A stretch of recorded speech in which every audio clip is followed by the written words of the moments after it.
In the presidency, we are breaking with convention. I'm Amy Goodman. Donald Trump has tapped freshman Ohio Senator J.D. Vance to be his running mate. Trump and Vance were officially nominated on Monday on the opening day of the Republican National Convention. It is a great honor to move that J.D. Vance be nominated by acclamation by this Republican National Convention as its candidate for the office of Vice President of the United States of America.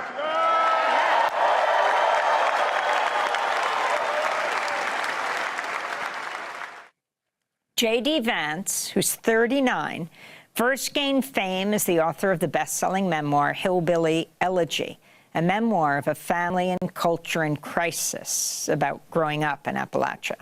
The book was also made into a movie. Vance is a graduate of Yale Law School who served in the Marines and became a venture capitalist. He was also a never-Trumper who once called Trump America's Hitler. Reprehensible, cultural heroine, as in the drug. Noxious, a terrible candidate. But Vance later shifted and became an ardent supporter of Donald Trump. Vance won a close Republican Senate primary in 2022, in part thanks to billionaire tech investor Peter Thiel, who spent a record-breaking $10 million to support Vance's campaign.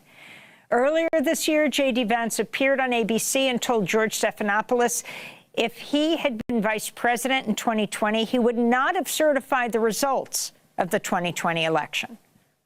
Would you have certified the election results had you been vice president? If I had been vice president, I would have told the states like Pennsylvania, Georgia, and so many others that we needed to have multiple slates of electors, and I think the U.S. Congress should have fought over it from there. That is the legitimate way to deal with an election that a lot of folks, including me, think had a lot of problems in 2020. I think that's what we should have done. So it's very clear you would have done what Donald Trump asked you to do there, not what Vice President Mike Pence did. You said that that's about the past, but of course George, Donald Trump. That's what you just said. It's not about what Donald Trump asks somebody to do. It's about what do we do when you have a problem like what happened in 2020.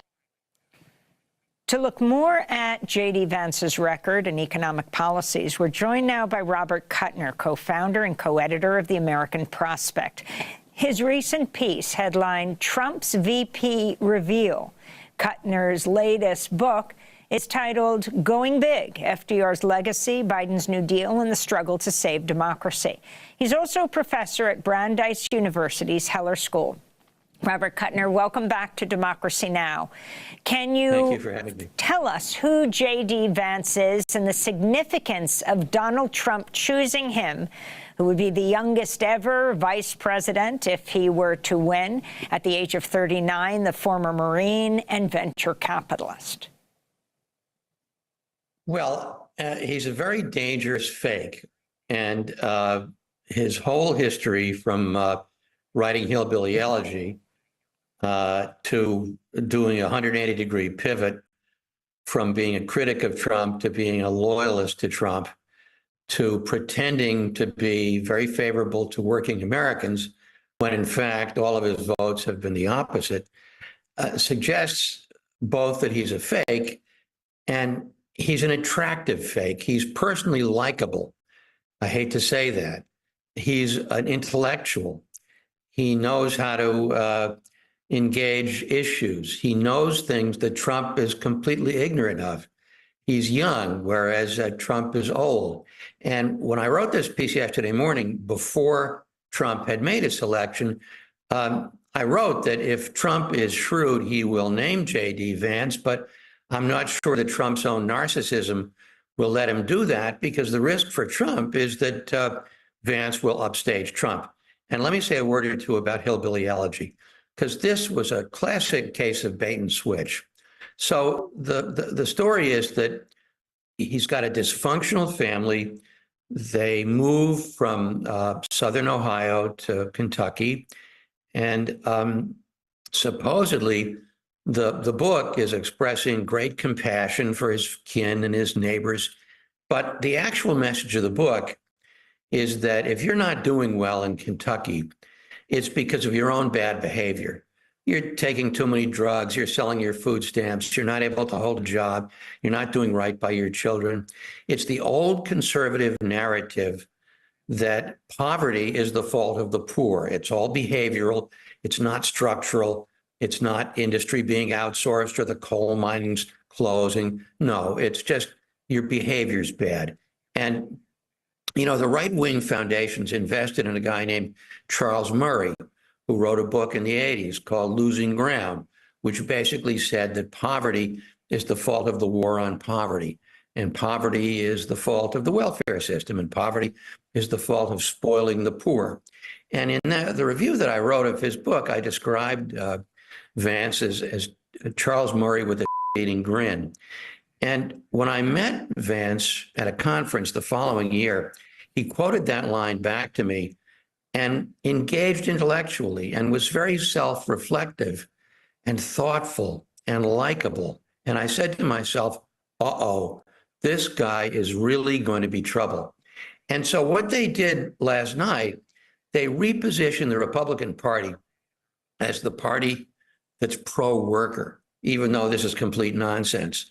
But because Vance is so adept at these head fakes, and because he's got this fake, compelling life story, he's the ideal guy to try and represent that. And they were so cynical, they even put Sean O'Brien on the program, who sort of threaded the needle between talking about what we needed to do to give unions a fighting chance without quite mentioning that Biden was the one who was in favor of this, and it was the Republicans who were blocking this. This is very clever on the part of Republicans to reposition themselves, at least for the purpose of the convention and maybe for the campaign, for being the party of hatred to being the party that cares about workers.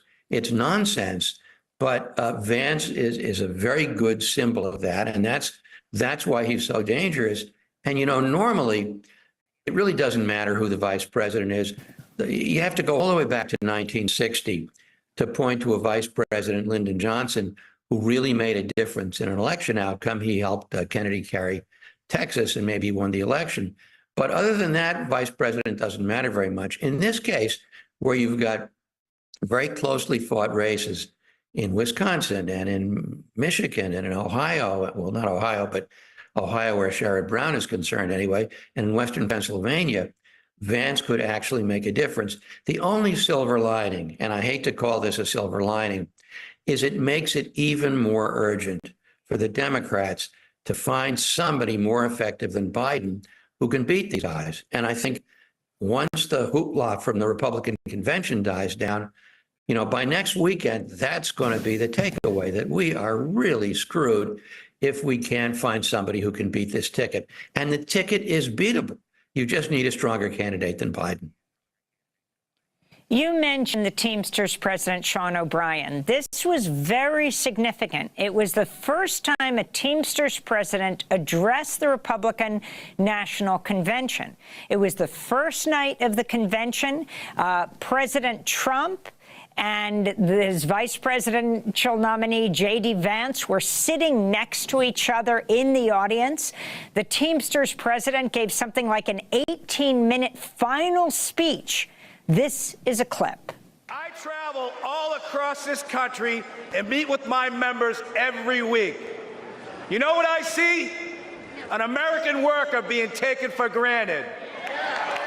Workers being sold out to big banks, big tech, corporates, and the elite. And I'm not the only one who sees this. Everyday families see it. The American people aren't stupid. They know the system is broken. We all know how Washington is run. Working people have no chance of winning this fight. That's why I'm here today. Because I refuse to keep doing the same things my predecessors did.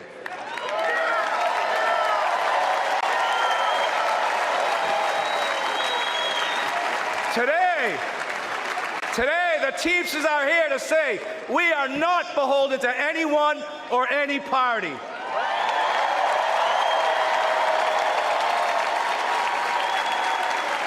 We will create an agenda and work with a bipartisan coalition ready to accomplish something real for the American worker.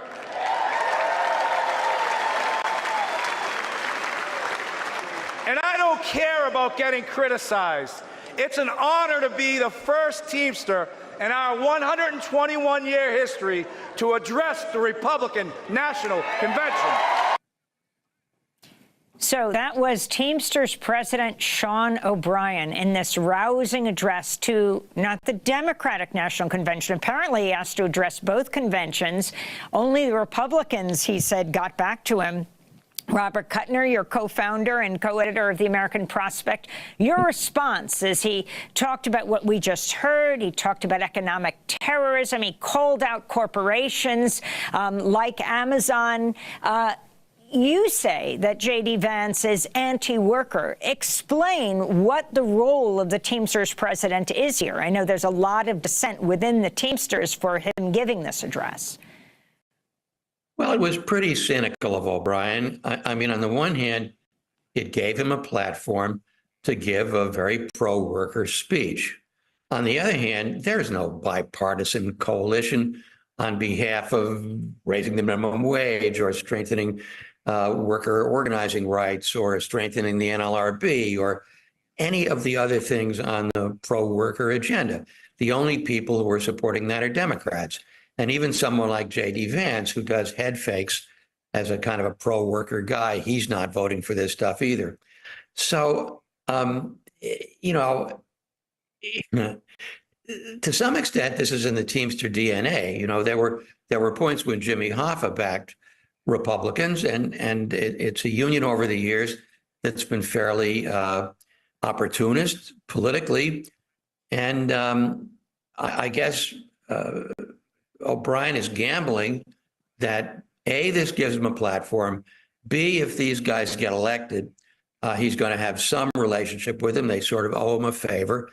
I don't think it was a great idea, but at least it tested out some themes on a Republican audience and demonstrated the awkwardness of Republicans claiming to be pro-worker, because if you dig a little bit beneath the surface, the Republicans are against every one of these things, and I'm hardly the only commentator who's going to point that out. But Robert Kuttner, if you could say how they're against it, show through their records, Vance, a senator, of course, Trump, former president, how they're anti-worker, because this right-wing populist appeal, the Teamsters president addressing, seeing the reactions of the presidential and vice presidential candidate was very powerful. Well, you look at everything from Biden's executive orders that make it easier for workers to organize, to Biden's executive orders requiring federal contractors to pay a living wage, to decisions by the NLRB on unfair labor practices, to raising the minimum wage, to defining Uber and Lyft workers as regular employees. I mean, you go down the entire litany of things that unions want.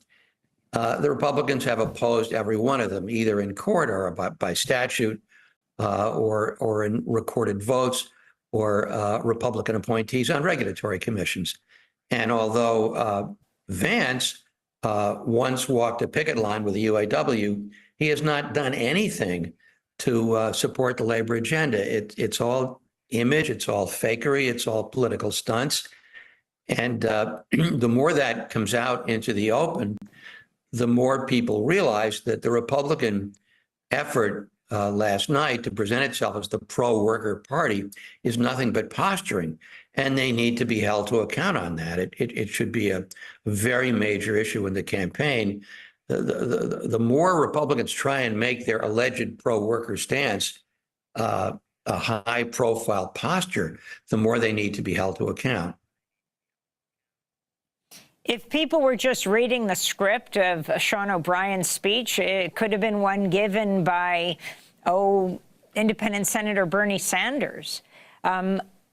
Are the Democrats at risk here of dismissing this level of right-wing populism? And can you talk about why it appeals so much, especially in the states, the battleground states of Ohio and Pennsylvania and Wisconsin, where we are right now. Well, what's truly dangerous about Vance, if you compare Vance with Trump, so the Trump of 2016 posed as a populist, but it was cultural or social or racist populism. It's all the fault of Mexicans. It's all the fault of immigrants. It's all the fault of, DEI. This was a kind of an attempt to play into the feeling of white working class people that they have been disrespected. And it was a racist, nationalist, cultural brand of fake populism. Now, what Vance brings to this is he tries to add economic populism. Not only are we going to seal up the Mexican border, but we're actually going to help you earn a living wage. And Trump didn't really do that, other than raising tariffs on Chinese goods and being anti-China. Trump didn't follow through on that. It was left to Biden to complement the tariffs with a real industrial policy. Trump was opposed to that. Whereas Vance is much more effective at connecting Trump's cultural and social and racist populism to what looks like pocketbook populism, except it's a fake. So that if you're a worker in Wisconsin or Ohio or Pennsylvania, and your living standards have gone to hell, and you can't send your kid to college because your child would have to go into debt, and you can't afford to buy a house, and your health insurance is going down the drain. Those are pocketbook issues. And to the extent that Vance talks a good game on pocketbook issues, that shores up Trump's rather thin cultural populism. So it's dangerous. And I come back to the fact that the Democrats have got to do better than Biden if they're going to contest this. I mean, Biden's done great stuff, but the number of Americans who think he's too old, he's too fragile, he's too feeble, the fact that he can't keep his line straight, and the fact that Vance, by the way, is an excellent debater. And we got to do better than the current Democratic ticket, or these guys are going to win. And they're cynical enough to carry out all their threats. And we really will cease to be a democracy. And you can change the title of your program to Democracy Then. I want to turn to a few of the responses last night. It was right after J.D. Vance was announced as the vice presidential candidate. Again, he would be, if he won, the second youngest vice president in U.S. history. I spoke to Republican House Speaker, the former Speaker, Kevin McCarthy of California, serving as a delegate to the convention. Mr. McCarthy, your thoughts on J.D. Vance? I think it's a great pick. I mean, I think J.D. will be able to go places that you don't really normally see Republicans. I think he'll be great in Pennsylvania and in Michigan and Wisconsin. And, we got to win one of those three to be able to win where we are. I think his work as in the Marines, his economics, I mean, his youthfulness, I think it's going to be a great addition. Great team. What do you think of him having called Trump America's Hitler? I think that was a long time ago, and he's learned something new. I think you're going to find a lot of people that maybe voted against President Trump 2016 that are going to be supporting him now.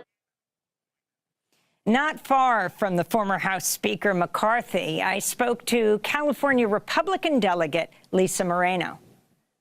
What is your name? Lisa Moreno. And where do you live in California? Madera County. What do you think of the choice of J.D. Vance?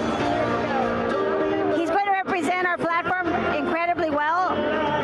President Trump has chosen him, and we are going to support him 100%. That's what we are. We're a unified party, and we're in it to win it. We're taking care of business, and we're taking our country back.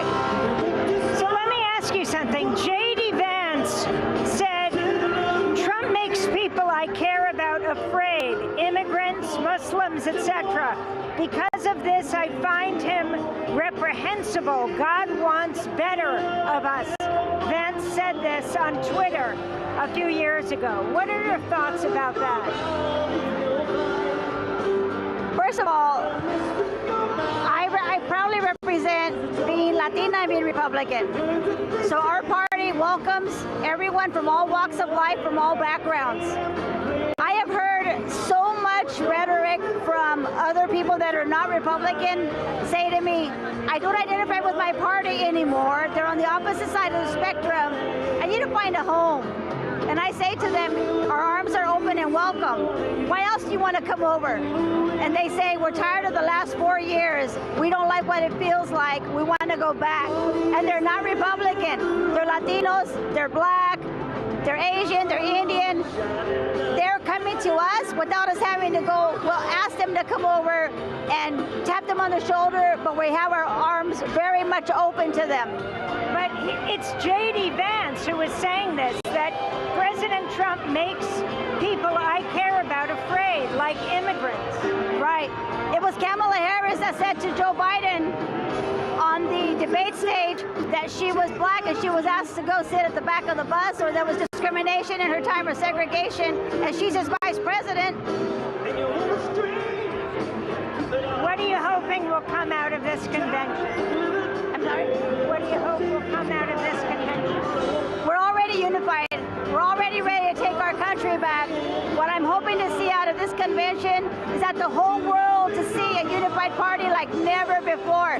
After the attempted assassination of a husband, a father, and a fearless leader, the world and the United States and everybody from all colors, walks of life saw the division in our country. And people that were not going to vote for Trump are now voting because they've had enough. A lot of people have had it. That was California Republican delegate Lisa Moreno straining over the music on the floor of the Republican National Convention here in Milwaukee at the Fiserv Center. Robert Kuttner, if you can respond, whether J.D. Vance was attacking Trump around discrimination against immigrants or had called him America's Hitler. The response of the Republicans, and this goes also to the dissent within the Democratic Party right now and the pushing for Biden to step aside. You know, there's one interesting crack in the Republican unity. Rupert Murdoch and the Wall Street Journal tried very, very, very hard to discourage Trump from naming J.D. Vance. And I think the reason is that twofold. First of all, Wall Street Journal is very neocon in its foreign policy. It's kind of, you know, America needs to police the world. And secondly, the Wall Street Journal is very corporate. To the extent that Vance is something of an economic populist, or at least poses as one, he doesn't represent the corporate wing of the Republican Party. And to the extent that he's criticized America's help of Ukraine to fend off Russia's invasion, he is feared to be isolationist. So the corporate wing of the Republican Party doesn't like him. And he's actually pivoted on a couple of interesting things. He defends Social Security. So they're very good at paying attention to the things that ordinary working people care about without moving more than a couple of inches in that direction. And I think that's what makes him so dangerous. And that's why the Democrats, once the hoopla of the Republican convention's over, you're going to see this talk about, boy, do we have to get Biden out of there, resume very, very quickly. For now, in the aftermath of the assassination attempt, there's politeness, there's unity, they pulled the commercials, but you're going to see this roaring back to life. And I certainly, for one person, I certainly hope it does.